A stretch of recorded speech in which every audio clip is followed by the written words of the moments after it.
Bogdano. Bonjour à tous et bienvenue dans My Modern UI TV, votre web JT sur l'actualité de Microsoft et de ses produits. Nous sommes le jeudi 30 avril 2015 et nous allons faire un débrief de la conférence build très orientée Windows 10.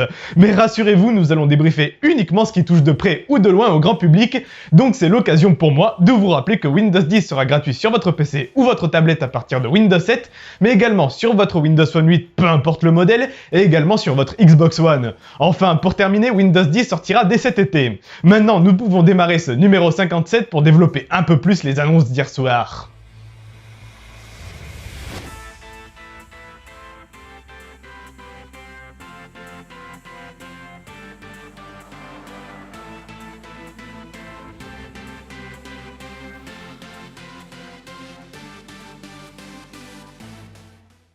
On va commencer rapidement ce numéro par l'objectif de Microsoft autour de Windows 10. Thierry Myerson, responsable de Windows chez Microsoft, a en effet dévoilé que l'objectif était d'équiper 1 milliard de périphériques sous Windows 10 dans les 2 à 3 prochaines années. Un objectif tout à fait réalisable grâce à la gratuité de Windows 10, mais aussi grâce au fait que le système tourne aussi bien sur ordinateur de bureau, ordinateur portable, tablette, smartphone Windows ou encore console Xbox. Exit le projet Spartan, ce sera désormais Microsoft Edge pour parler du nouveau navigateur internet de Microsoft. Ce remplaçant d'Internet Explorer repart sur de nouvelles bases avec un nouveau moteur de rendu se nommant Edge justement. Il se veut plus simple, plus respectueux des standards d'aujourd'hui, mais également plus évolutif. On pourra trouver dans ce nouveau navigateur de Microsoft une nouvelle présentation.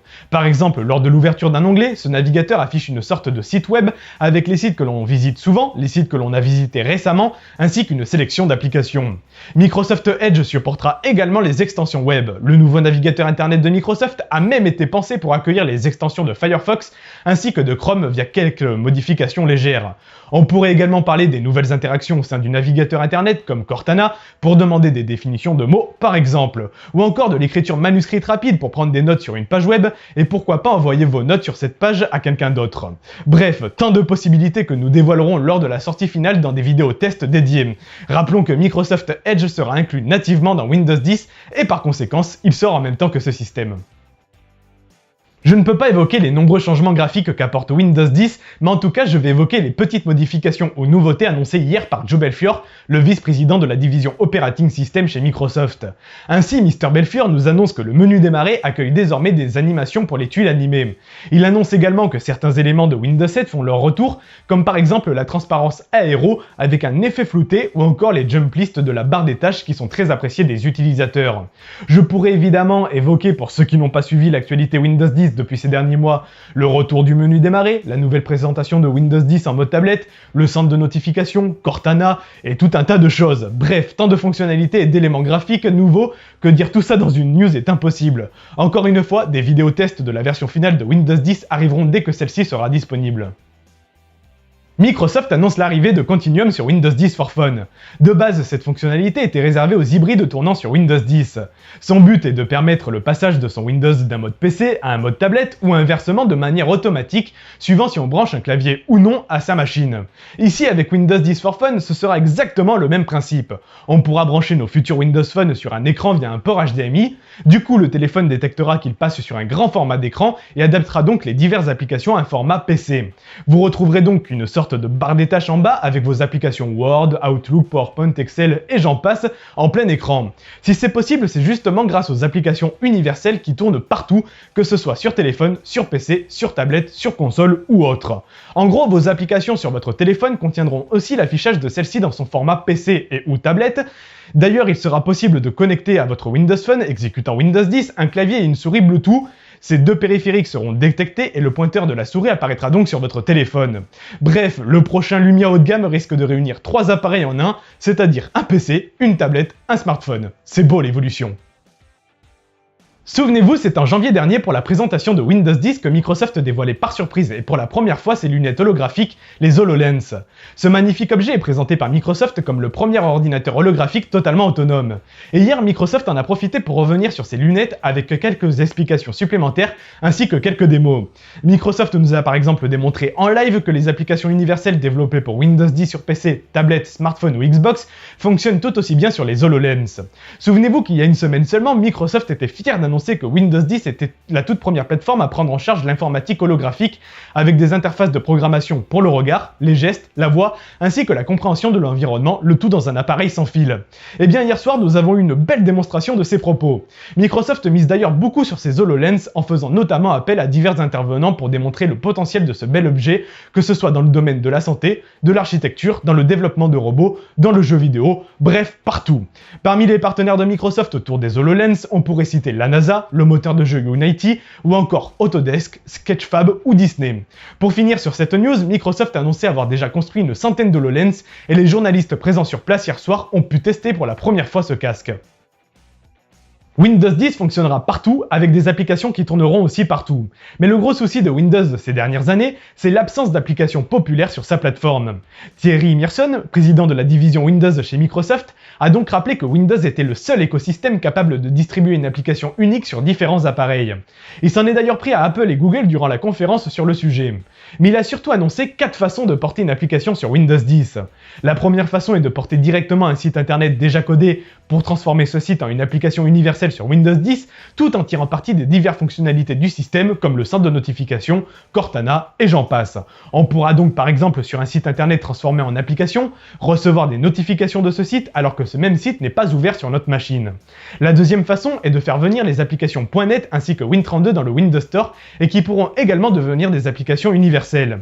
Ainsi, il a par exemple pris l'exemple d'Adobe Photoshop ainsi qu'Adobe Elements et Adobe Premiere Pro.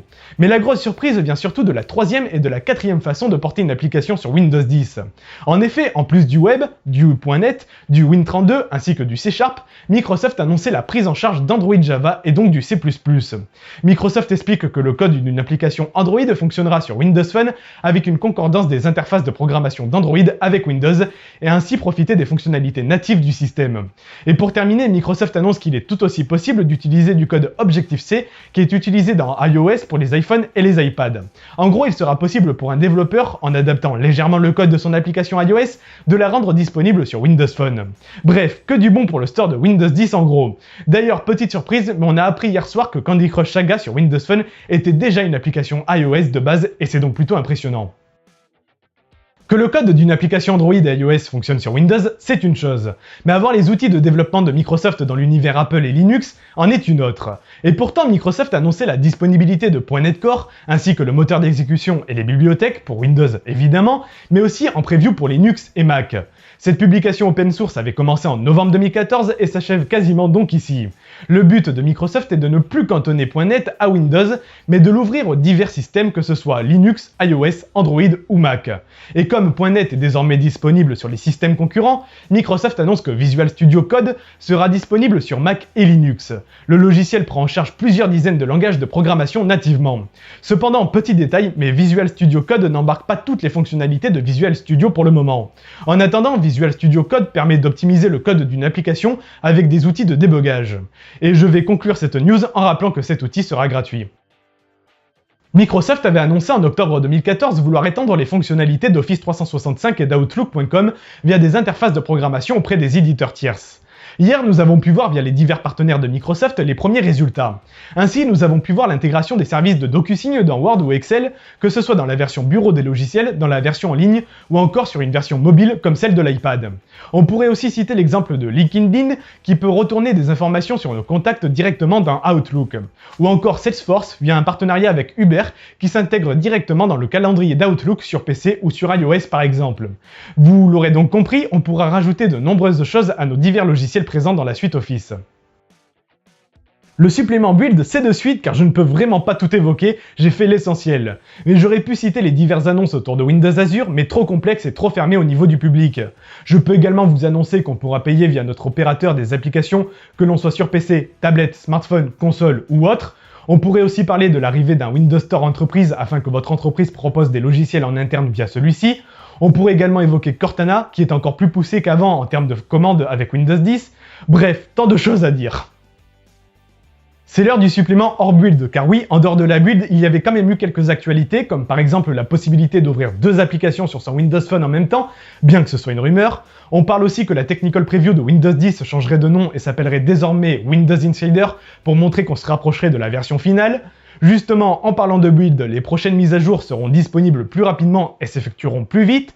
On pourrait aussi évoquer la disponibilité de la build 10.074 sur les serveurs de Microsoft. Et enfin, il y a également eu la mise à jour de l'application Microsoft Hilt, qui est désormais compatible en plus du Microsoft Band avec les téléphones disposant d'une puce Sensor Core, comme le Lumia 930 ou le Lumia 1520 par exemple. La mise à jour de cette application ajoute aussi le support des mesures européennes. Ou encore la disponibilité de l'application Display Receiver sur les Xbox One en preview vous permettra de transformer votre Xbox One en récepteur Miracast.